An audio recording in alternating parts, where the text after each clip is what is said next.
അമ്മയെപ്പറ്റി നമ്മൾ ഒരുപാട് സംസാരിച്ചു. അമ്മ എന്നത് ഒരു കൺകണ്ട ദൈവമാണ്. അങ്ങയുടെ അമ്മയെപ്പറ്റി, ആ ആത്മബന്ധത്തെപ്പറ്റി അങ്ങേക്ക് എന്തെങ്കിലും കൂടുതൽ പറയാനുണ്ടോ?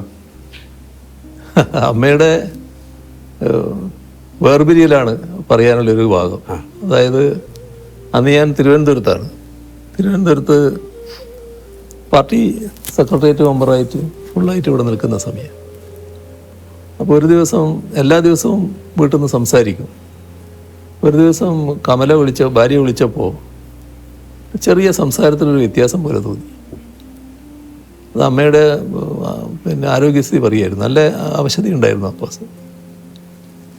മറ്റൊന്നും പറഞ്ഞില്ല, പക്ഷെ എനിക്ക് തോന്നി എന്തോ ഒരു പ്രശ്നമുണ്ട്. അപ്പോൾ ആ കാലത്ത് ചടയം ഗോവിന്ദനാണ് സെക്രട്ടറി. അപ്പോൾ ഞാൻ പറഞ്ഞ് എന്തോ ഒരു പ്രശ്നമുണ്ടെന്ന് തോന്നുന്നു, ഞാനൊന്ന് പോയിട്ട് വരാമെന്ന് പറഞ്ഞ് അങ്ങനെ വൈകുന്നേരം വീട്ടിലേക്ക് പോയി. രാവിലെ അവിടെ എത്തി.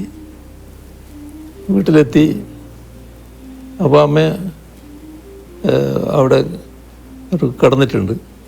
അവിടെ നിന്ന് എഴുന്നേറ്റിരുത്തി എൻ്റെ ദേഹത്തിങ്ങനെ ചാരിയിരുന്ന് ലേശം വെള്ളം കൊടുത്തു. ആ വെള്ളം കുടിച്ചു. അവിടെ കഴിഞ്ഞു. അങ്ങേക്ക് വേണ്ടി കാത്തിരിക്കുകയാണ്. അതെ.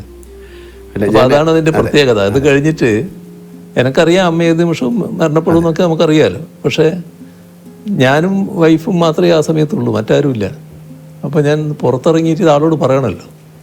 പുറത്തിറങ്ങി ഒരാൾ മുമ്പിൽ വന്ന് വിട്ടു, ഒരു നാണു എന്ന് പറയുന്നയാൾ. പക്ഷെ ഒരക്ഷരം വാക്കിങ്ങോട്ട് വരുന്നില്ല, പറയാൻ പറ്റുന്നില്ല. അപ്പോൾ അദ്ദേഹത്തിന് മനസ്സിലായി അതങ്ങനെയൊരു ബന്ധമായിരുന്നു.